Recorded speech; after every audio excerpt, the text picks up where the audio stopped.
Hola, ¿qué tal? Pues nuevamente nos encontramos aquí con la oportunidad que Dios nos da de poder reflexionar juntos a través de las lecturas que nos propone la Santa Madre Iglesia para este domingo, ya primero de Cuaresma. Ya estamos sumergidos, hemos iniciado este tiempo gozoso, este tiempo como le llama el directorio homilético, este tiempo sacramental de la penitencia. Sí, ya estamos sumergidos desde el miércoles de ceniza.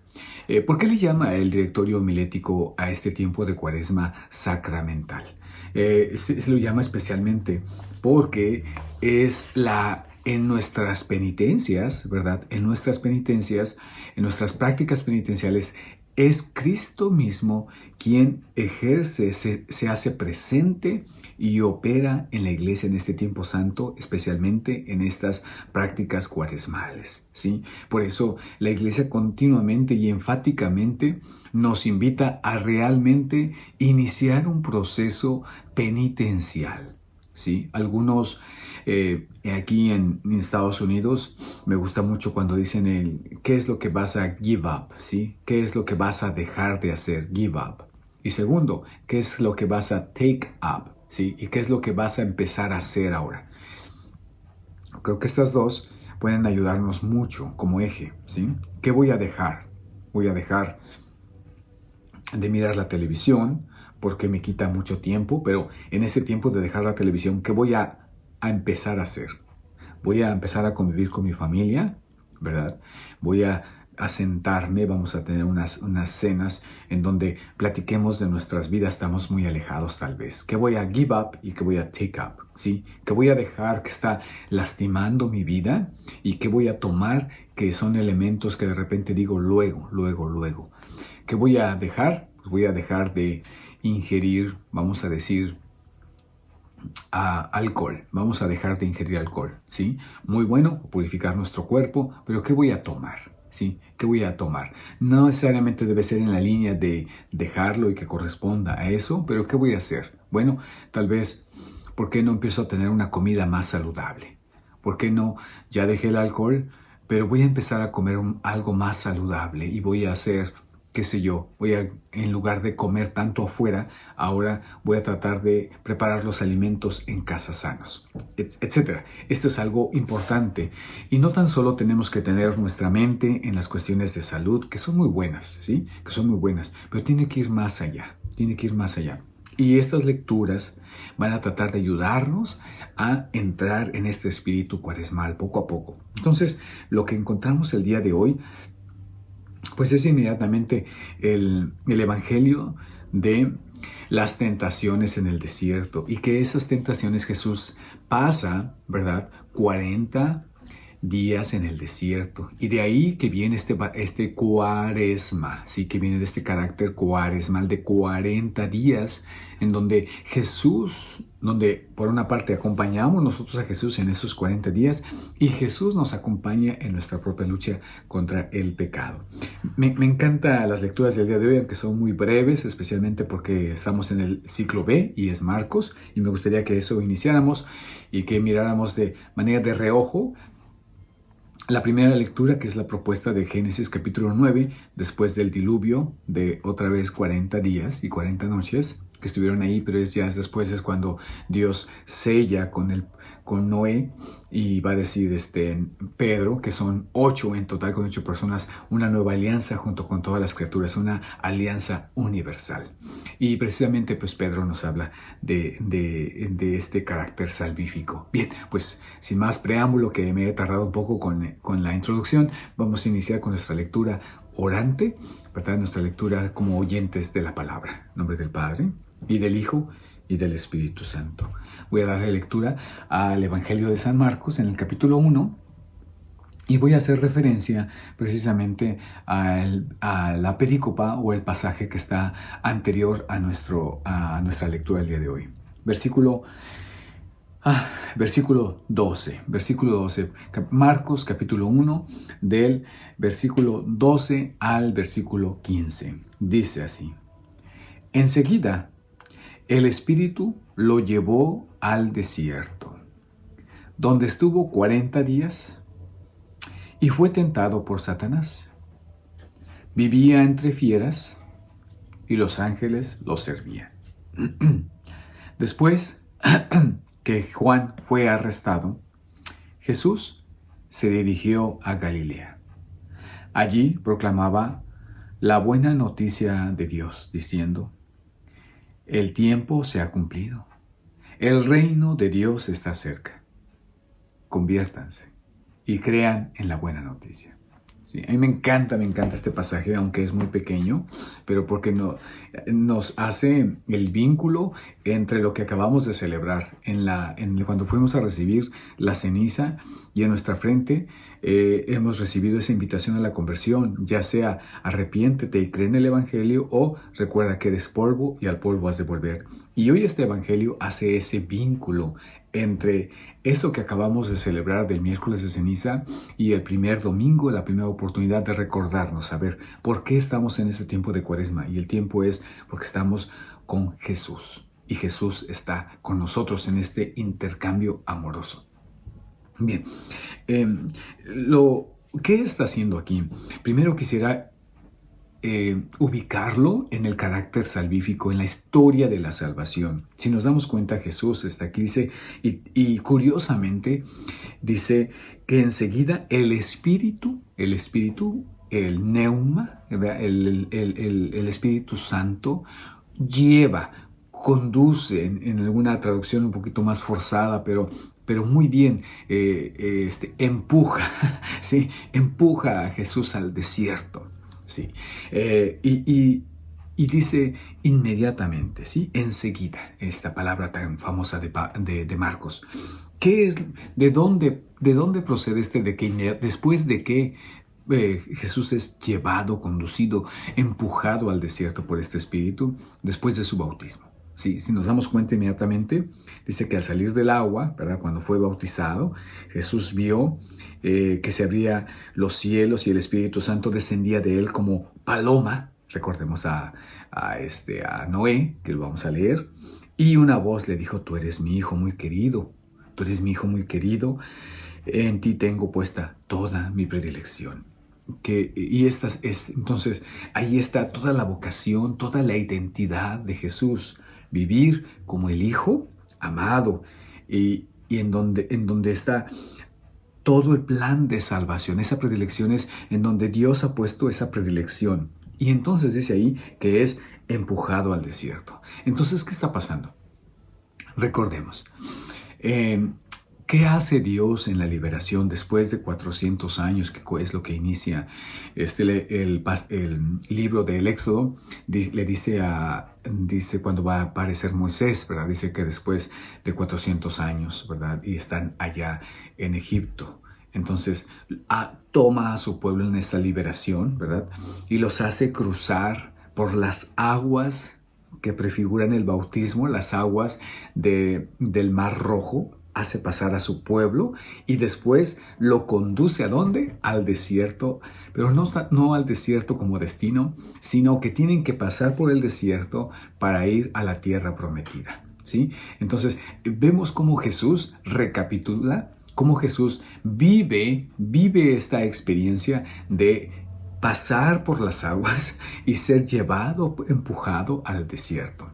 Esta parte es muy, muy, muy importante. De hecho, en español no se alcanza a entender muy bien la traducción que tenemos en español. De algún momento el Papa Francisco pedía a los teólogos, de alguna manera, especialmente a los liturgos, analizar la oración del Padre Nuestro al final, porque al final del Padre Nuestro le decimos: no nos dejes caer en la tentación y líbranos del mal. Pero el griego no dice eso, no dice exactamente no nos dejes caer. El griego tiene mucho que ver con este pasaje que dice: y no nos lleves a la tentación. Sí, exactamente eso dice el griego. Por eso en inglés decimos lead us, de liderazgo, de empujarnos, de guiarnos, lead us not into temptation, así se dice en inglés. Y es mejor traducción que en el español. En español dice: no nos dejes caer, pero en inglés dice: no nos conduzcas hacia la tentación. ¿Cuál es esa tentación? El desierto. el desierto, porque Jesús fue conducido al desierto. Y esto es algo que de repente en en un poco conocimiento de la Biblia puede, yo creo que esa es una de las cosas por las cuales le han cambiado la traducción, nos puede conducir hacia algo equivocado. Por ejemplo, cuántas veces yo he escuchado, especialmente en el ámbito protestante, que las personas se confunden cuando rezamos el Ave María, que decimos Dios te salve María. Un ejemplo, ¿no? Para no distraerme mucho. Pero yo he escuchado que muchas personas dicen que especialmente en el ámbito protestante, Dios te salve, que el salve es que Dios te salve, que Dios te dé la salvación, que Dios te redima, María, llena de gracia. Y entonces, por tanto, ahí dicen, si ustedes mismos lo dicen, ¿por qué dicen que ella es sin pecado original? Y entonces, esta traducción pues viene del latín, ¿sí? Porque es Ave María, gracia plena en latín, así se dice el Ave María, Ave María, Ave María. Entonces, y en español se traduce como Dios te saluda, Dios te salve, salve, ave, ave, ¿sí? El ave es el saludo que se le da a las personas en este ámbito romano, ¿verdad? Es salve María, es como saludos María, bendiciones María, pero no recoge totalmente ese saludo tan casual, sino que nos recuerda el Antiguo Testamento en los profetas como es el Jaire, que es en griego, que significa el alégrate María, ¿sí? Dios te saluda, pero te saluda con regocijo, ¿sí? Alégrate porque este anuncio es precioso. Entonces, cuando lo escuchamos en español, Dios te salve María, y no sabemos el contexto, nos puede conducir hacia algo totalmente equivocado.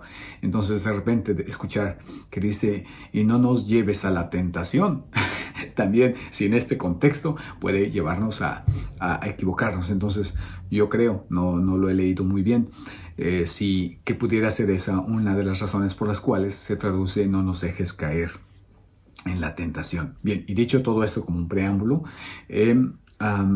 entonces Jesús es llevado. La pregunta es, ¿por qué Jesús tiene que ser llevado al desierto? ¿Sí? Obviamente la respuesta la acabo de decir, ¿verdad? Es conducido porque va a recrear nuevamente todo el pasaje de la salvación, y así como el pueblo de Israel fue liberado y atravesó a través de las aguas del Mar Rojo, así también Jesús, ¿verdad? Después de su bautismo es conducido al desierto. Pero ¿qué hay en el desierto? Obviamente, y esto es algo muy, muy hermoso que veía por aquí, en este libro que se llama Una comunidad lee el Evangelio de Marcos, es de Silvano Fausti, y él habla de una manera muy, muy hermosa acerca del desierto, que me pareció importante. Él dice, fíjense, voy a leer textualmente, dice, el desierto es el lugar de la libertad y de la tentación, ¿sí? Y evoca, porque el desierto es donde el pueblo de Israel ha sido liberado, ¿sí? Ha sido liberado, pero también es donde es tentado. Recuerden cuántas veces a través del hambre, a través del agua. Dice, de la fidelidad de Dios, ¿sí? En la decisión de quedarnos fieles a Dios o rendirnos a otros ídolos, como vamos a mirar que después de que Moisés pasa tiempo con Dios en el Sinaí, recibiendo las tablas, el pueblo cuando baja ya está adorando a otros dioses. Y de la duda, y de nuestra duda, ¿sí? Entonces vuelvo a leer todo. El desierto es el lugar de la libertad y de la tentación, de la fidelidad de Dios y de nuestra duda, del amor y de la contienda recíproca, del camino y de la caída, ¿sí? Y dice, clave de la existencia humana, es rico en todos los dones de Dios y de todas nuestras traiciones. Dificultad de vivir con el peso de nuestro mal, pero igualmente gozo por la nube que nos protege, por el fuego que nos guía, por el maná que nos alimenta, por el agua que apaga la sed, por la palabra que ilumina y da vida. Y dice de una manera, me encanta esta frase, el desierto es el crisol, ¿sí? Es el crisol en el que Dios forma al hombre. Entonces, como vemos, el desierto, el Espíritu conduce a Jesús y y va a revivir como el nuevo es el Jesús. Jesús es el nuevo Adán que, que pasa a través del desierto y que se comporta como el Hijo de Dios, que permanece fiel, que aunque es tentado como los israelitas, ¿verdad? Él es el Hijo fiel que se permanece a esa vocación del Hijo amado. Pero hay una parte muy importante que me gustaría que leyéramos, y no sé si ustedes lo ven, pero creo que en la lectura de hoy de San Pedro, del primer Papa, nos habla de esta realidad. Cuando lo leemos, nos invita a que lo leamos en el capítulo 3 de la primera de San Pedro, en el versículo 18, y dice así: Cristo murió una vez por nuestros pecados, siendo justo, padeció por los injustos, que para llevarnos a Dios. Entregado a la muerte en su carne, fue vivificado en el Espíritu, y entonces fue a hacer su anuncio a los espíritus que estaban prisioneros, a los que se resistieron a creer cuando Dios esperaba pacientemente en los días en que Noé construía el arca. En ella, unos pocos, 8 en total, se salvaron a través del agua. Todo esto es figura del bautismo, por el que ahora ustedes son salvados, el cual no consiste en la supresión de una mancha corporal, sino que es el compromiso con Dios de una conciencia pura por la resurrección de Jesucristo, que está a la derecha de Dios, después de subir al cielo y de habérsele sometido a los ángeles, las dominaciones y las potestades. Y esta es otra parte importante. Entonces, ¿por qué Jesús es conducido? Sí, hemos dicho, porque Él cumple en sí mismo esa fidelidad, pero porque ahí se encuentra con nosotros. Sí, nosotros somos los que dice que Él conduce, es el Dios misericordioso que se compadece de nuestras miserias, de nuestras dudas, de nuestro regateo, de nuestra infidelidad, de todo eso que se compadece Jesús y va a rescatarnos, ¿sí? Entonces, es algo bien importante, muy, muy hermoso, ¿verdad? Que Jesús va al desierto, ¿ve? Para encontrarse con nosotros, los que estamos viviendo allí en esa experiencia de duda, de tentación, de infidelidad, de caída, ¿verdad? Y ahí llega Él, el Dios con su presencia, es esa nube que cubre el calor, ¿verdad? Que nos da, yo recuerdo esos tiempos cuando iba caminando a las comunidades como misionero allá en México y me tocó algunas largas comunidades. Recuerdo el día en que fui a un lugar que se llama La Pesma en Veracruz, no sé si ustedes están ubicados, La Pesma, y me dejó bien, no sé cómo esté ahora, pero estoy hablando de hace 20 años, y me dejó en el pueblo. Entonces yo caminé como desde las 9 de la mañana hasta las 8 de la noche, caminé para poder llegar así a La Pesma. Y era un camino donde era muy difícil, muy difícil. Yo venía saliendo de una enfermedad y iba muy débil. Y recuerdo cómo me sabía sabroso la nube, porque no había dónde atajarse. Todo era puro camino, pura montaña. Continuamente ese caminar, casi 12 horas, 11 horas más o menos, 11, 10 horas caminé. Y cuando pasaba la nube, me detenía un poco, ¿verdad? Porque el calor me estaba asfixiando. Recordemos eso, ¿no? Y experimentaba ese amor, esa ternura de Dios, que Dios me estaba conduciendo. Y dice también el Éxodo que no tan solo eso, sino que es la columna de nube que les hacía caminar en la noche. Cuando decíamos, vamos a descansar, vamos a caminar, y era Dios que decía, no es el tiempo de caminar, en esta oscuridad no puedes detenerte. Yo estoy en el centro, yo estoy liderándote, yo estoy llevándote de la mano, como el águila lleva en sus plumas, ¿verdad? Nos dice Isaías, que nos conduce. Y entonces vemos eso y que nos alimenta. Recuerdo mucho esa vez que estaba yo desfalleciendo en como 5 de la tarde y olí humo. Y dije, aquí ha de haber una casa. Fui a donde estaba el humo, me desvié un poco, llegué a la casa donde estaba el humo, autopoblado. Les pregunté que si iba bien y me dijeron que sí. Y entonces me acuerdo que yo había tenido una infección, lo que había estado recuperando de una infección estomacal. Y ahí había, y les dije que si no tenía un taco que darme, y estaban haciendo tortillas, ese era el humo, era precioso, ¿no? Entonces, pero no había nada que comer, nada más había tortillas y había ahí unos chiles, y entonces agarré el chile y lo partí, y eso se lo puse a mi taco y lo comí. Lo cual pensaba, Dios mío, voy recuperándome de una infección estomacal, me va a lastimar el estómago. Y después me dieron agua y la agarraron así tal cual y se veían como cosas ahí adentro, ¿no? Pues no era potable, pero me la tomé. Y me pasó como Elías, ¿verdad? Recordando que eso me dio fuerza para poder continuar a mi misión. Pero esos detalles, y a veces eso pasa en la vida, yo ahorita les pongo esta experiencia, pero a veces eso pasa en la vida, en nuestros desiertos, que toda la vida es nuestro desierto, ¿no? Vivimos en un desierto, vivimos en eso, en esas contradicciones de la vida, y de repente vamos a mirar cómo hay cosas que Dios nos va dando día a día, esos momentos esos recordatorios que ahí está Él. Recuerdo mucho la experiencia de mi hermano con su esposa cuando se casaron. Ellos estaban jovencitos y la vida se les puso difícil. Recuerdo pues que entre la juventud y el orgullo, me cuenta mi hermano, que no tenían para comer. No tenían para comer ese día y iban iniciando y que dijeron, ¿y ahora qué vamos a hacer? ¿Verdad? Y dijeron, pues no, pues a ver qué... pues pasaremos sin comer este día, ¿no? Y el orgullo de no pedirle a mi papá para comer, porque mi papá es el que tenía el taller para, ¿verdad? El dueño, y podían pedirle prestado, pero dijeron, no, pues mi papá, vamos a dejarlo, y entonces nosotros quisimos esta vida y vamos a hacerlo así.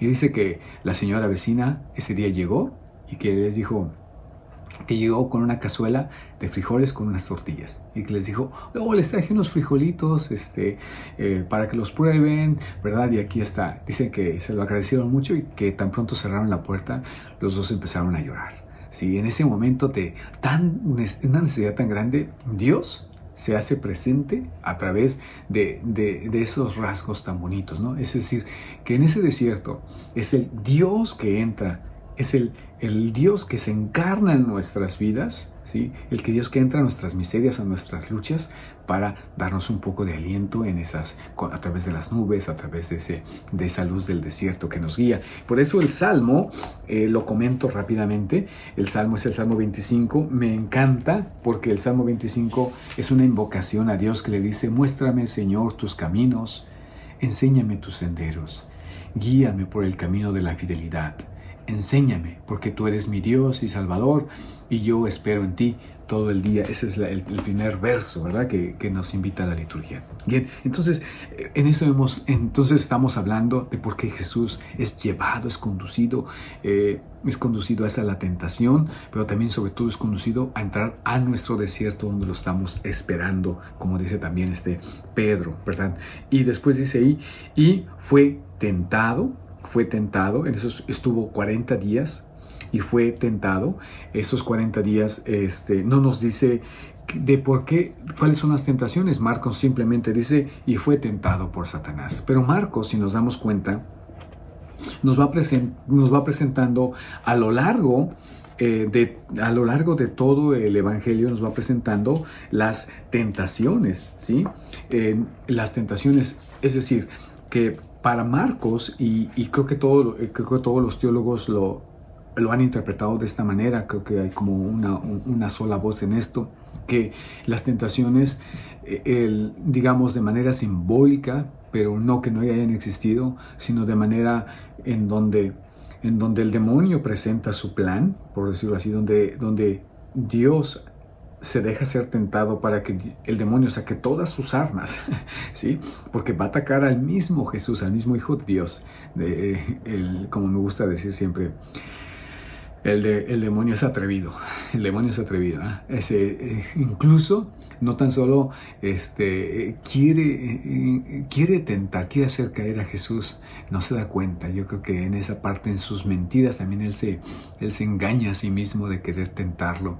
Y Dios aprovecha esas tentaciones para enseñarnos cuáles son las armas del demonio. ¿sí? Al demonio no tiene unas armas ilimitadas, no es que se le acaben, que tiene muchas, por supuesto, que no hay que, como he dicho, no debemos nunca subestimar su poder, como he dicho en la homilia pasada, pero tampoco te tiene que dar un temor porque Jesús lo ha vencido. Sí, un vencido, lo ha vencido. Y entonces Marcos utiliza todo el Evangelio, vamos viendo cómo Jesús es tentado y también cómo Pedro, ¿verdad? Si miramos la figura de Pedro, Pedro es el que encarna, no Jesús, encarna todas las tentaciones, pero la diferencia de Jesús es de que Pedro falla en todas las tentaciones. La primera tentación en la que falla Pedro, pues es en el capítulo 8, cuando después que le dice, ¿quién dice la gente que soy yo? Y Pedro dice, bueno, tú eres el Mesías. Y entonces después se lo lleva, cuando Jesús les dice, bueno, es necesario que el Hijo del Hombre tenga que padecer y sufrir y morir y resucitar. Y Pedro se lo lleva aparte y le dice, esto no te puede pasar a ti, Jesús. Y entonces Jesús le dice, apártate de mí, Satanás. ¿Sí? Y le utiliza esa palabra. Pedro encarna esas tentaciones en donde falla, en donde quiere otra manera, le propone a Jesús otra manera, pero él mismo está convencido de ello y falla. Y vemos ahí cómo Jesús mismo calla a los demonios, que ya nos hemos dado cuenta en estos domingos, cómo calla a los demonios, ¿verdad? Porque le dice, oh, tú eres el Santo de Dios. Le promete quieren que sea protagonista, ¿verdad? Es decir, que el demonio quiere, de alguna manera, que hagamos un camino corto, un camino, los shortcuts, ¿sí? No tenemos que hacer todo eso, o basta la buena intención, basta la buena intención. Y a los que tienen buena intención, ¿sí? A los que, digamos, que tienen buena intención, ¿verdad? Y son inteligentes, los desanima. Al que no es inteligente, porque hay que saber que hay personas que pueden no tener esa capacidad de discernimiento, que se aventuran, que se dejan ir por sus pasiones, y los que no tienen, el demonio les empuja a la buena voluntad. ¿Sí? Es decir, pues al fin no era tu intención algo malo, ¿verdad? No tienes capacidad para discernir las consecuencias, pero tú aviéntate porque tu intención es buena, ¿sí? Y hay muchos ejemplos que puedo decir de esto, pero es como el demonio nos tienta en diferentes áreas de nuestra vida. Y a los que son inteligentes y a los que tienen buena voluntad y compaginan esto, Dios les da la prudencia. ¿Para en qué momento? Pero el demonio, ¿cómo puede atacarlos? A través del desánimo. A través del desánimo, que dicen, yo lo veo, tengo el discernimiento, lo estoy poniendo en práctica, tengo la buena voluntad, todo está perfecto, pero no se puede. Cuando empiezan las dificultades, el demonio desanima. Entonces dicen, bueno, al fin el mal siempre gana, al fin las cosas no van a cambiar, y entonces se hace a un lado. Hay tantas maneras de desanimarnos. ¿Cuál es tu tentación? Hoy hemos escuchado y en la primera lectura, que no la voy a leer, pues como al menos yo alcancé a descubrir 5 veces que Dios habla de mi alianza. Mi alianza, esto será señal de mi alianza, es decir, que Dios se ha comprometido con nosotros hasta el fin del mundo. Espero que esta cuaresma pues, nos ayude a discernir, ¿verdad? ¿En dónde estamos? ¿En dónde son nuestras dificultades como seres humanos?